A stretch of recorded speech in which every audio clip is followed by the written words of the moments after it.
Aviso de gatilho, é bem nojento. História longa pela frente. Quando eu estava no segundo ano do ensino médio, um novo cara se mudou para a cidade, o Matt. Matt tocava guitarra e eu era cantora, nosso amor estava destinado a acontecer. Começamos a namorar quando eu estava no terceiro ano e ele estava no último ano, eu tinha 16 anos e ele tinha 17. Honestamente, foi um romance super fofo, mas não estava destinado a durar, já que eu estava me mudando para um novo estado no início do meu último ano. Esta história aconteceu cerca de 2 semanas antes do fim do meu terceiro ano e a escola e a cidade estavam se preparando para a formatura dos alunos do último ano. Os personagens, nomes fictícios. OP sou eu, namorada. Matt o namorado. Griffin o amigo ruim. Henry o bom amigo. Gambá morto super nojento. Agora vamos à história. Matt foi meu primeiro tudo. Perder minha virgindade não foi o melhor momento do mundo, mas eu acho que não é o melhor momento para ninguém, para o bem de todos, espero estar errada?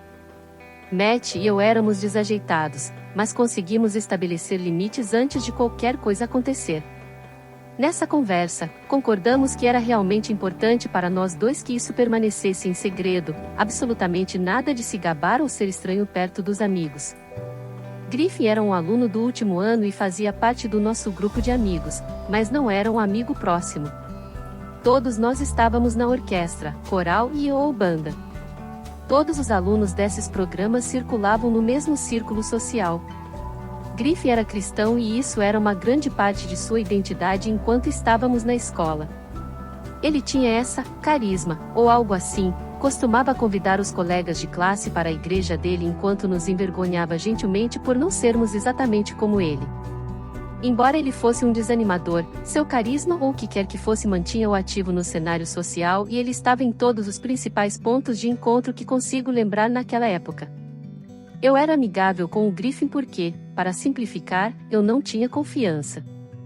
Eu cresci em uma igreja onde me ensinaram que os homens eram mais importantes do que eu. Para nunca questionar um homem, minha própria mãe me envergonhou por usar meu uniforme de vôlei em casa porque era inadequado e poderia confundir meu irmão. Essa igreja bagunçou com minha cabeça quando criança e tive que desaprender muitas coisas que aprendi lá. Quando eu tinha 17 anos, já tinha abandonado completamente a igreja, mas ainda lutava com tudo que me ensinaram. Foi uma época confusa. Griffin sabia disso e seu projeto sênior autoatribuído era me fazer voltar para a igreja. Tenho 99% de certeza de que era apenas para envolver o Matt, porque o Griffin também queria que o Matt fosse cristão, mas até então ele não tinha tido sucesso. Matt não era cristão e não tinha nenhum desejo de saber mais. Ele viu em primeira mão como a igreja tratou a mim e a minha família depois que aconteceu uma merda que estava fora do nosso controle. Matt não era fã. Eu mantinha um diário naquela época da minha vida porque, se não tivesse, tenho certeza de que teria feito algo terrível comigo mesma.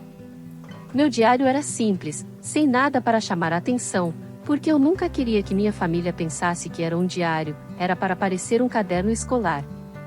Um dia, durante o almoço, eu estava na minha mesa habitual, onde o Griffin estava sentado. Percebi que precisava pegar algo na sala do coral, então deixei minhas coisas na mesa do almoço, sem pensar em nada sobre deixar minha mochila lá. Eu não fazia ideia de que alguém mexeria nas minhas coisas, porque isso nunca tinha acontecido antes, e eu também não tinha nada de valor ali. Bem, acontece que meu diário acabou sendo valioso porque eu havia escrito sobre o Matt e eu. Griffin achou que tinha munição para me fazer voltar para a igreja e presumiu que o Matt tinha que nos acompanhar. Griffin pegou meu diário e contou basicamente para todo mundo no nosso grupo social, o que fez com que a maioria da escola soubesse. Um momento privado se tornou de todos, e foi uma grande humilhação. Felizmente, o Matt não me culpou, mesmo que eu sentisse que era toda minha culpa. Ele tinha mais confiança do que eu, mas também não recebeu nem de longe a mesma quantidade de vergonha que eu estava recebendo. Eu sabia que eu estava indo embora em alguns meses, então tentei baixar a cabeça e me concentrar nos estudos, mas ser chamada de prostituta, vagabunda, etc., por pessoas com quem eu cresci, isso te desgasta depois de um tempo. Acho que o plano do Griffin era me envergonhar e fazer eu volta para a igreja, mas tudo o que eu queria antes de sair da cidade era arruinar o Griffin. Levou um tempo, mas consegui. Matt, Henry e eu estávamos na minha casa depois da escola. Minha casa ficava ao lado de uma rua que frequentemente tinha animais mortos atropelados por estar ao lado de uma grande área de mata. Nesse ponto, eu sabia que minha vingança incluiria a picape novinha em folha do Griffin. Essa caminhonete era literalmente tudo com que ele conseguia falar, porque era toda personalizada, seus pais compraram como presente de formatura antecipada, era um carro super caro, mas admito a picape era perfeita. Resumindo, ele amava aquele carro mais do que qualquer outra coisa que já teve. Eu não entendo nada de carros, então não faço ideia de que modelo era ou se era bom, mas sei que era muito, muito alta. Tipo, você não conseguia ver o topo dela, o que acabou sendo ruim para o Griffin, mas fantástico para a vingança. Havia um gambá morto super nojento na estrada atrás da minha casa, que estava lá há pelo menos uma semana, mas não me lembro exatamente quantos dias. Normalmente, a prefeitura era responsável por enviar alguém para recolher animais mortos na estrada. Então ele tinha ficado lá tempo suficiente para eu perceber o animal morto e que a prefeitura tinha esquecido de recolher o bicho. Eu estava olhando para o gambá porque, bem, ele estava lá.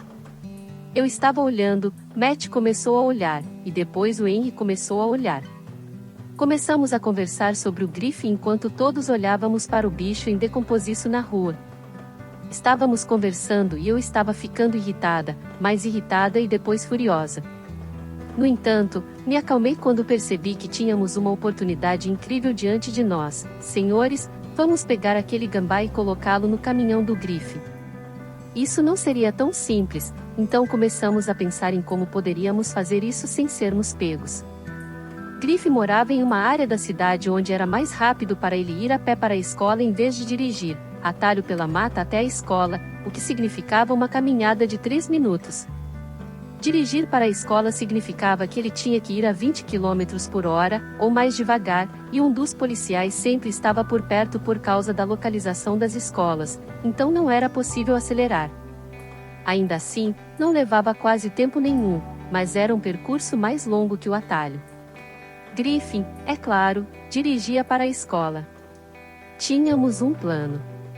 Saí de casa naquela noite, encontrei Matt e Henry vestidos de preto e com máscara, ensacamos o gambá, a coisa mais nojenta que já fiz na vida, e dirigimos até a casa do Griffin. Estacionamos um pouco longe e atravessamos a mata até a parte de trás da casa do Griffin, carregando essa sacola de animal em decomposição fedida. Isso foi antes de muitas pessoas terem câmeras em suas propriedades, então não tínhamos que nos preocupar com nada além das luzes dos postes do lado da casa. Decidimos colocar o gambá em cima da picape, sabendo que o Griffin não seria capaz de vê-lo, e ele não podia dirigir como um idiota e não levaria a picape para nenhum outro lugar além da escola. Então, aquele gambá estava inchado pra caramba e se vocês tiverem alguma familiaridade com animais mortos inchados, talvez saibam para onde isso está indo. O gambá estava pesado, mas demos um jeito de colocar ele em cima da caminhonete. No dia seguinte, na escola, Griffin estaciona no estacionamento dos estudantes como de costume, nós vamos para a aula como de costume, me chamam de alguns nomes ao longo do dia como de costume e tudo está normal. Passei aquele dia alegremente aguardando o toque final sabendo que Griffin teria uma surpresa desagradável. Isso acontece 2 semanas antes da formatura em um estado do sul bem quente. Onde eu cresci era um calor infernal, com 90% de umidade em cima disso. Então, o gambá inchado em cima do carro do Griffin? Esse gambá fez o que um gambá morto e inchado faz, explodiu. E ficou um cheiro insuportável ao redor do carro. Se você nunca sentiu um cheiro desses, espero que nunca sinta. O alarme final da escola soou. Matt, Henry e eu nos posicionamos estrategicamente um pouco atrás do Griffin para podermos vê-lo assim que ele chegasse ao seu caminhão. Quando você chegava ao estacionamento, era impossível não sentir o cheiro. Era horrível. As pessoas estavam engasgando, olhando freneticamente ao redor tentando encontrar a fonte enquanto cobriam os narizes e corriam para seus carros. Eu sabia que esse plano ia satisfazer minha vingança, mas nunca imaginei esse nível de caos. Griffin chega ao seu carro e, como o Gamba havia explodido, ele definitivamente percebeu agora. Além disso, suas janelas estavam entreabertas e toda a gosma líquida que saiu do bicho entrou no teto do carro, pelas janelas e nas laterais internas das portas. Não havia como ele dirigir para casa, então ele teve que chamar um guincho. Griffin começou a vomitar porque tinha ficado tempo demais próximo da picape. Matt, Henry e eu fazíamos parte dos programas musicais e frequentemente ficávamos até mais tarde, então ficamos por ali durante todo esse fiasco, ninguém nos notou, e conseguimos ver tudo. Griffin consegue ligar para os pais chorando, dizendo que o caminhão dele foi destruído, e conseguimos ouvir o pai dele gritando do viva voz. Eventualmente, o guincho chega, o cara estava engasgando, mas consegue carregar o caminhão e tirá-lo do estacionamento. Nesse ponto, Griffin já tinha gritado, chorado, vomitado sobre o caminhão tempo suficiente para que as pessoas que ainda estavam na escola soubessem o que havia acontecido e, na manhã seguinte, todos já sabiam. Quando Griffin entrou na escola no dia seguinte, seus pais e um cara de terno estavam com ele. Muitas pessoas sabiam que Matt e eu tínhamos problemas com Griffin. Matt foi chamado à sala do diretor, mas eu nunca fui.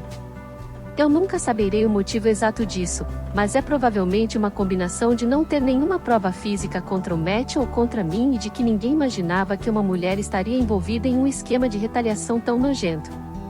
Griffin, seus pais e o cara de terno tentaram usar sua influência para conseguir algum tipo de punição pelo que aconteceu, mas não havia realmente nada que a escola pudesse fazer para agradá-los sem saber quem fez aquilo ou ter provas de que aconteceu na escola. Havia câmeras na escola, e estava claro que Griffin chegou à escola com o Possum já em cima do carro. Todo mundo sabia com certeza que o carro do Griffin foi destruído pelo Matt, provavelmente por mim, mas nunca pelo Henry. Não havia motivo para suspeitar do Henry. Mas, sem provas, ninguém poderia realmente dizer nada. Depois daquele dia, as pessoas pararam de me chamar de nomes e eu fui em grande parte ignorada até me mudar. Se as pessoas precisavam falar comigo, eram educadas e diretas. Anos depois, me disseram que as pessoas realmente tinham medo do Matt e de mim porque muita merda tinha sido dita, então todos achavam que seriam os próximos. O Gambá foi muito eficaz. Tenho quase certeza de que o caminhão do Griffin acabou completamente inutilizável, mas não sei o que fizeram com ele. Só sei que eles gastaram muito tempo e uma quantia razoável de dinheiro tentando tirar o cheiro sem sucesso. Não ficaria surpreso se todos os serviços de limpeza de carros em um raio de 100 milhas tivessem sido contratados. Griffin não falou mais com o Matt ou comigo pelo resto do tempo em que estive naquela cidade. Ele parou de se sentar conosco, parou de ir a eventos em que estávamos e nunca mais nos convidou para a igreja. Eu só estive lá até o meio do verão, mas foi tempo suficiente para testemunhar uma diferença perceptível no comportamento do Griffin. Chegou o dia da cerimônia de formatura e, sendo um ano mais nova, eu estava na multidão aplaudindo meus amigos.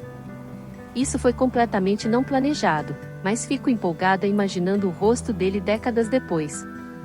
Consegui fazer contato visual com o Griffin depois que ele terminou de atravessar o palco e rapidamente fiz um gesto de explosão com as mãos e pisquei. Ele sabia exatamente o que eu quis dizer. A única vez em que realmente deixei tudo para trás e fui embora. Gostou da história de hoje? Não esquece de deixar o like e se inscrever no canal. Até a próxima!